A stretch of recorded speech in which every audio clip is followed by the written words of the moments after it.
Welcome students, welcome to Z Academy. जैसा कि कुछ लोगों को पता होगा और शायद बहुत सारे लोगों को ना पता हो दैट एएमयू ने आज अपना बीकॉम और बीबीए का सिलेबस आउट कर दिया है, जिसका सबको बहुत बेसब्री से वेट था कॉमर्स के स्टूडेंट्स को कि क्या होने वाला है नया सिलेबस बीकॉम का। तो लिहाजा आज हम लोग इसी पर एनालिसिस करने के लिए आए हैं और आपको बताएंगे कि क्या क्या चेंजेस हुए हैं बीकॉम के और बीबीए के सिलेबस में। जैसा कि आप लोगों को पता है कि बीकॉम और बीबीए का सिलेबस ऑलमोस्ट एक ही हो गया है, मतलब कि एक ही सिलेबस है। अब आपको दो बार दो अलग अलग जगह पे पढ़ने की जरूरत नहीं है। आप एक जगह पे एडमिशन लीजिए और कंप्लीट सिलेबस को पढ़िए और दोनों जगह फॉर्म फिल करिए और अपनी सीट्स को सिक्योर कराइए। लिहाजा जेड एकेडमी लेकर आया है आप लोगों के लिए आज ही सिलेबस आया है, उसमें आप लोगों को क्या पढ़ना है, क्या चेंजेस करें, वो हम लोगों को देखना है। तो जैसा कि हम लोगों को पता है कि एएमयू का बीकॉम एंट्रेंस जो है वो चार पार्ट्स में डिवाइड कर दिया गया है। ठीक है बेटा, चार पार्ट्स में डिवाइड कर दिया गया है। जैसे कि पहला पार्ट होने वाला है बेटा इंग्लिश का। इंग्लिश के अंदर हम लोगों को देखना है कि क्या है, कॉम्प्रिहेंशन होने वाला है आप लोगों के पास, जिसमें पैराग्राफ एंड सेंटेंस लेवल आप लोगों को पढ़ना होगा। उसके पास बेसिक ग्रामर, उसका यूसेज और common errors in identification of grammatical errors, कि ग्रामेटिकल एरर्स जब करते हैं तो उसमें किस तरीके से आपको गलतियों को पकड़ना है और गलती नहीं करनी है। वोकैबुलरी मतलब selection of words, choosing of your best word. तो वो सिनोनिम्स और एंटोनिम्स और वर्ड का फॉर्मेशन। सिनोनिम्स मतलब सिमिलर टाइप के वर्ड्स का यूसेज, एंटोनिम्स मतलब उल्टे वर्ड्स, और वर्ड का फॉर्मेशन, कैसे हम लोग वर्ड्स को फॉर्म करते हैं, सेंटेंसेस को फॉर्म करते हैं। नेक्स्ट इज सेंटेंस का स्ट्रक्चर, उसका कंस्ट्रक्शन और प्रीपोजिशंस। तो ये बहुत ही ज्यादा क्रिस्प और कंसाइज सिलेबस इंग्लिश का आप लोगों के लिए एमयू ने दिया है, जो कि कवर करने वाला है बेटा 15 marks. Students, you are going to have 15 marks of English in your BCom as well as in your BBA entrance. These are the basic 4 points given in your syllabus of BCom and BBA. तो अब 100 में से 15 marks चले गए, 85 marks रह गए। अब देखते हैं नेक्स्ट जो जनरल अवेयरनेस, जिसका बहुत ही ज्यादा बेसब्री से इंतजार था कि किस टाइप की जनरल अवेयरनेस हमें मिलने वाली है बीकॉम और बीबीए के एंट्रेंस में। तो लिहाजा एएमयू ने उसकी कुछ क्लैरिटी दी थी कि अकाउंटेंसी, बिजनेस स्टडीज और इकोनॉमिक्स का पार्ट होने वाला है। अब बहुत सारे कोचिंग इंस्टीट्यूट्स में और स्टूडेंट्स में ये कंफ्यूजन था कि किस लेवल की अकाउंटेंसी आने वाली है, किस लेवल की बिजनेस स्टडीज आने वाली है और किस लेवल की जो है वो इकोनॉमिक्स आने वाली है। तो लिहाजा इसको ब्रेक करते हैं, देखते हैं कि क्या है अकाउंटेंसी में क्या आने वाला है। अब बहुत ही ज्यादा खुशी जो है वो कॉमर्स वालों को होने वाली है, हाँ, क्योंकि बिल्कुल बेसिक पूछा जा रहा है। बट हाँ, साइंस जो नॉन कॉमर्स के स्टूडेंट्स हैं उनके लिए भी खुशी की बात है। क्यों? क्योंकि बिल्कुल बेसिक अकाउंटेंसी इन लोगों ने इस बार बीकॉम एंट्रेंस के सिलेबस में रखी है। अब हम देखते हैं कि जेड एकेडमी ने सिलेबस को दो हिस्सों में ब्रेक कर दिया है। एक कर दिया है कॉन्सेप्ट्स एंड प्रिंसिपल्स के नाम पर, दूसरा कर दिया है प्रोसीजर्स के नाम पर। अब देखते हैं कि दोनों में फर्क क्या है। कॉमर्स के स्टूडेंट्स भी बहुत गौर से सुने और देखें, और नॉन कॉमर्स के स्टूडेंट्स तो बिल्कुल आंख और कान लगा लें। कॉन्सेप्ट्स एंड प्रिंसिपल्स में, जैसा कि आई ऑलवेज यूज टू से, मैं हमेशा कहता हूं कि भाई हर सब्जेक्ट की अपनी एक नॉलेज होती है, हर सब्जेक्ट की अपनी एक वोकैबुलरी होती है, हर सब्जेक्ट की अपनी एक टर्मिनोलॉजीज होती है, सॉरी। तो लिहाजा हर सब्जेक्ट को पढ़ने से पहले उसके कुछ बेसिक प्रिंसिपल्स होते हैं, कुछ रूल्स होते हैं, जिसको हमें फॉलो करके ही सब्जेक्ट पढ़ना है। जैसे 2+2 4, मतलब ये अगर हम मैथ्स पढ़ेंगे तो प्लस का मतलब हमें जोड़ना ही जोड़ना है, this means division. Same goes with the accountancy कि कुछ प्रिंसिपल्स, कुछ रूल्स ऐसे हैं जिसको बिना पढ़े अकाउंटेंसी नहीं हो सकती, ना ही तो थ्योरेटिकल फॉर्म में हो सकती है और ना ही प्रैक्टिकल फॉर्म में हो सकती है। तो हम देखते हैं क्या है सॉरी। जैसा कि पहला टॉपिक है अकाउंटिंग कॉन्सेप्ट्स। कल जो मेरी क्लास हुई थी या जो मेरी क्लास अपलोड हुई है यूट्यूब पर, वो अकाउंटिंग पर ही है, बिल्कुल बेसिक। बहुत ही हेल्दी क्लास है वो, बहुत ही यूजफुल क्लास है वो। उस क्लास को जरूर देखें, उसमें से 3-4 ऑब्जेक्टिव बन सकते हैं। लिहाजा अभी जो मैं आपको पढ़ाने वाला हूं आगे आने वाली क्लासेस में, उसमें थ्योरी पढ़ाऊंगा अलोंग विद सम एमसीक्यूज। तो अभी ये अकाउंटिंग कॉन्सेप्ट्स, ये पूरा थ्योरेटिकल बेस है। अकाउंटिंग के प्रिंसिपल्स और कन्वेंशन, जिस पर आपकी पूरी 11th क्लास से लेकर और एमबीए तक the whole life of the accountancy depends upon these principles and conventions. Next देखते हैं कैपिटल, रेवेन्यू एक्सपेंडिचर और कैपिटल और रेवेन्यू रिसीट्स में क्या फर्क है? As the name itself suggest, expenditure means खर्चा, receipts means you are receiving something, you are receiving money. Next is what are contingent assets, what are contingent liabilities and some accounting standards. इसके अलावा accounting policies भी हैं, बहुत सारी चीजें हैं, but this is the major portion that will be covered by the ZA Academy. And ऐसा हमको ऐसा लगता है कि what we feel that most of the questions will be asked from these 3 points as per the concepts, principles and theory based. अब accountancy का syllabus 2 part में बांटा गया. दूसरा पार्ट है प्रोसीजर्स और I can say the practical part, और I can say the practical part. जैसा कि हम लोग देखते हैं और जानते हैं कॉमर्स के स्टूडेंट्स कि प्रैक्टिकल इन एक्चुअल स्टार्ट होता है अकाउंटेंसी में अकाउंटिंग इक्वेशन से. लिहाजा यहां पर अकाउंटिंग इक्वेशन नहीं है आपके, यहां पर जो है journal, ledger, trial balance, subsidiary books, cash book, rectification of errors, final accounts of sole proprietorship. Sorry, commerce के स्टूडेंट देखेंगे कि यार पूरी DS गिरवाल तो है नहीं, ठीक है नहीं है साहब, लेकिन सॉरी, लेकिन जैसा कि मैं आप लोगों को बताऊं कि ये जो चीज है ना बेटा, ये these are the basic accounting books. अगर आप किसी भी CA फर्म में चले जाएं, किसी भी बड़ी कंपनी में चले जाएं जॉब करने, तो आप इन चीजों को, इन बुक्स को हमेशा पाएंगे कि ये बुक्स हमेशा यूज हो रही है. तो इसका मतलब ये है कि अगर जिसको ये बुक्स आती है, ऐसा मान के चला जाता है कि इनिशियल लेवल पर उसको 60 से 70% अकाउंटेंसी तो 11th क्लास के लेवल पर 50% और 60% तो आ ही गई है. रेस्ट जो चैप्टर्स हैं वो सारे मिलके कुछ और कवर करते हैं. तो लिहाजा जर्नल क्या है वो पढ़ाया जाएगा, कोर प्रैक्टिकल है, लेजर क्या है, थ्योरी प्लस प्रैक्टिकल दोनों चीजें आ सकती हैं, ट्रायल बैलेंस, सब्सिडियरी बुक्स ये भी प्रैक्टिकल है और इसकी थ्योरी कैसे होगी ये हमें देखना है. उसके बाद cash book, as the name itself suggest, dealing with the cash, errors, rectification मतलब रेक्टिफाई करना जो गलतियां हमसे पहले हो गई है, बाद में उसको कुछ सुधार करना. लास्ट में as the name itself suggest क्या, final account, it is finally prepared at the end of the accounting year. तो this portion is for the accountancy part in general awareness. जब हम जनरल अवेयरनेस की बात करते हैं तो उसमें एक टॉपिक जो है बेटा आप लोगों का वो है अकाउंटेंसी का, जो कि ये सिलेबस आपका कवर करने वाला है. अब आगे देखते हैं कि आगे क्या है. जनरल अवेयरनेस का दूसरा पॉइंट है आपका बिजनेस स्टडीज. अब बिजनेस स्टडीज की बात करते हैं, बहुत आसान बिजनेस स्टडी है, बहुत मुश्किल नहीं है, वेरी इजी. बेसिकली कौन से पॉइंट्स है, वो वाले पॉइंट्स है कि जिसने कभी बिजनेस स्टडीज नहीं पढ़ी लेकिन अगर वो थोड़ा बहुत भी मार्केट को लेकर और बिजनेस को लेकर अवेयर है तो वो इन टर्मिनोलॉजीज से वाकिफ होगा, इन टर्मिनोलॉजीज को जानता होगा. पहला है management, nature, functions and principles. दूसरा वाला है finance, financial management, plans, money market, stock exchange, SEBI. अगर आप देखिए तो मैनेजमेंट के बारे में बताया जा रहा है, basic manage to whom men, T for tactfully और टेक्निकली. उसके बारे में क्या उसका नेचर है, क्या फंक्शंस है, क्या प्रिंसिपल्स है. Finance is what, money.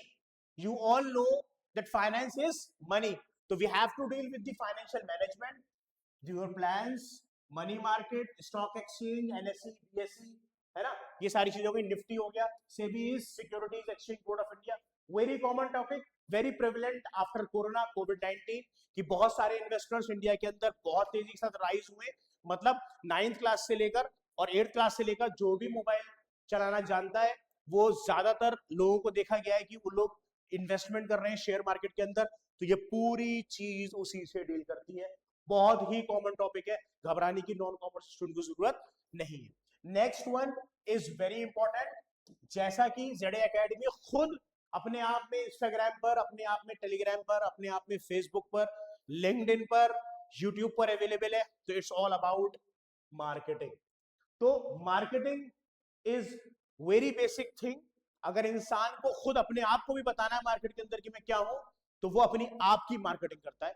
कोई प्रोडक्ट है वो कैसे बेचा जाएगा, कोई सर्विसेज है वो कैसी, तो वो कौन कौन सी techniques you have to apply, तो उसके बेसिक्स पढ़ाए जाते हैं, उसका कॉन्सेप्ट्स, उसके फंक्शंस और सिग्निफिकेंस. आगे देखते हैं इकोनॉमिक्स.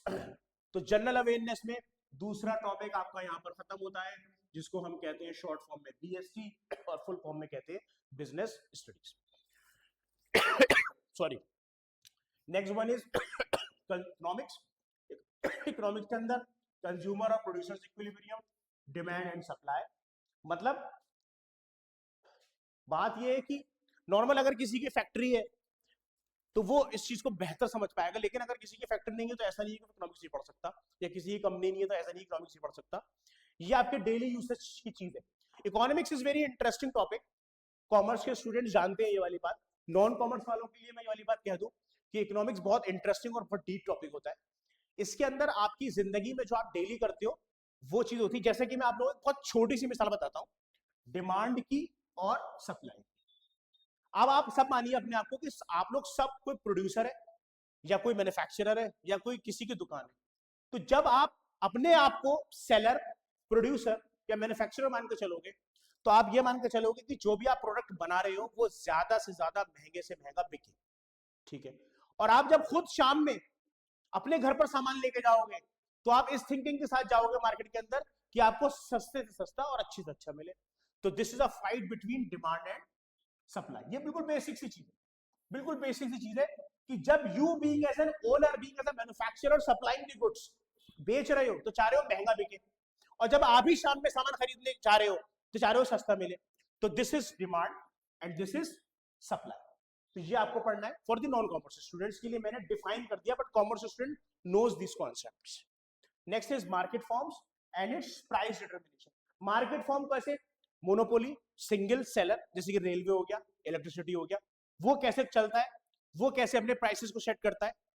डुओपोली, जहां पे मेजर दो प्लेयर होते हैं, जैसे कि आप वेरी प्रिविलेंट टेलीकम्युनिकेशन में आप देख लीजिए कि या तो लोगों के पास, मैक्सिमम लोगों के पास एयरटेल है या जियो है।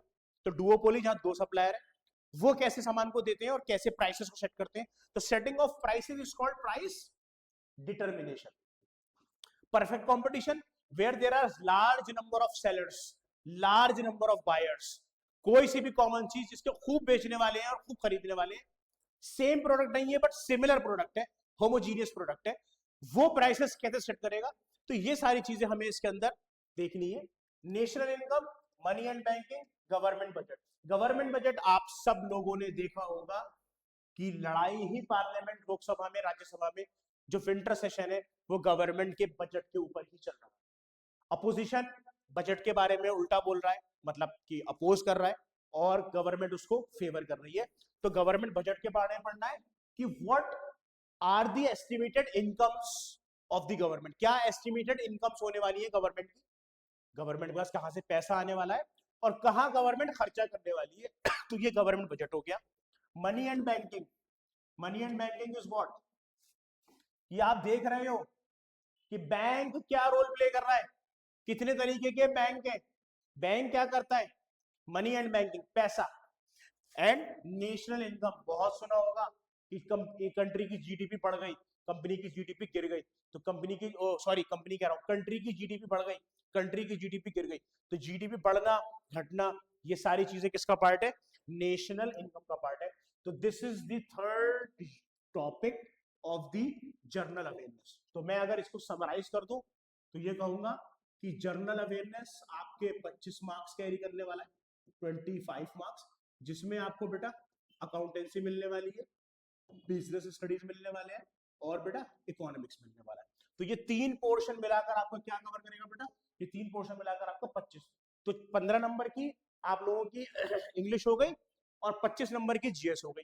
अब बात करते हैं 100 में से 40 नंबर तो ये चले गए, अब बात करते हैं नेक्स्ट 60 मार्क्स के। नेक्स्ट 60 मार्क्स बेटा 30 मार्क्स का तो आप लोगों का ये वाला पोर्शन आ रहा है पूरा, 30 marks, deciding factor of yours. अब देखिए इसमें number system, percentage, ratio and proportion, time, distance, speed, time, work and HCF and LCM, exponent, roots, algebraic expressions, linear quadratic equations, AP and GP. ये आपका बेटा mathematics का part है, और rest जो है बेटा आपका वो क्वांट्स का पार्ट है, क्वांट्स जिसे हम कहते हैं। तो ये बेटा 30 मार्क्स कवर करने वाला है। और इसको मिलाकर स्टैटिस्टिक्स। ये स्टैटिस्टिक्स कौन सी है? हाँ, नॉन कॉमर्स के स्टूडेंट्स थोड़ा सा इसको लेकर अवेयर होंगे, but it is easy. Mean, median, mode 9th-10th class में देखा होगा।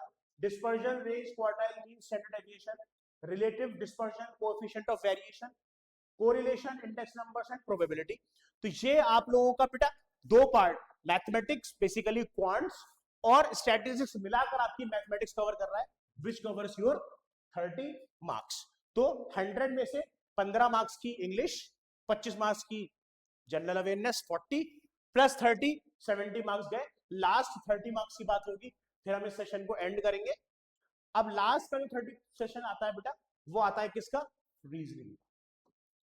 ये आपका बेटा 30 मार्क्स कवर करेगा, और ये बहुत छोटे छोटे टॉपिक्स दे रखे हैं, बट ये बहुत वाइड है इन टर्म्स ऑफ कॉन्सेप्ट्स। क्या क्या है? क्रिटिकल रीजनिंग है, एनालिटिकल रीजनिंग है, वर्बल रीजनिंग है और लॉजिकल रीजनिंग है। ये 30 मार्क्स का। उसके साथ साथ एक पोर्शन आता है आपका डीआई का, डेटा इंटरप्रिटेशन का। What is DI? Without mathematics, without quants, you definitely face some problems in calculating DI. तो टू डीआई को पढ़ने के लिए, टू अंडरस्टैंड दिस कॉन्सेप्ट, आपका क्वांट्स का क्लियर होना बहुत जरूरी है। तो बेसिकली ये 30 मार्क्स कवर करेगा। तो यहां पर आकर मैं आपको आपका सिलेबस जीरो करता हूं। कैसे? 100 मार्क्स का सिलेबस है। अगेन 15 मार्क्स की इंग्लिश बेटा माइनस कर दी, कितने बचे? 85 मार्क्स बचे। फिर बेटा 25 मार्क्स की जनरल अवेयरनेस माइनस कर दी, कितने बचे? 60 में से 30 मार्क्स की मैंने क्वांट्स और स्टैट्स माइनस करा, बच्चे रह गए 30। नेक्स्ट 30 मार्क्स में मैंने रीजनिंग माइनस करी, रह गया 0। तो इस तरीके से मैंने एनालाइज कर दिया पूरा आप लोगों का सिलेबस। आई होप कि समझ में आया होगा। We are already having batches of BCom and BBA running in our institute. तो if you want to join, you may contact us, आप हमें कॉन्टेक्ट कर सकते हैं। जो भी हमारा गिवन नंबर है, ये हमारा गिवन नंबर है 7661333310, इस पर आप कॉन्टेक्ट कर सकते हैं। और इंपॉर्टेंट चीज, again I want to discuss one thing, I want to say one thing, a unique feature that ZA Academy is having, कि we provide 7 to 10 days free demo class. तो जब भी आप कोई भी कोचिंग ज्वाइन करें तो उनसे फ्री डेमो जरूर मांगे, बिकॉज आपको पढ़ना है, आपका पैसा है, you have to utilise your father's income, है ना, in an effective and in efficient manner.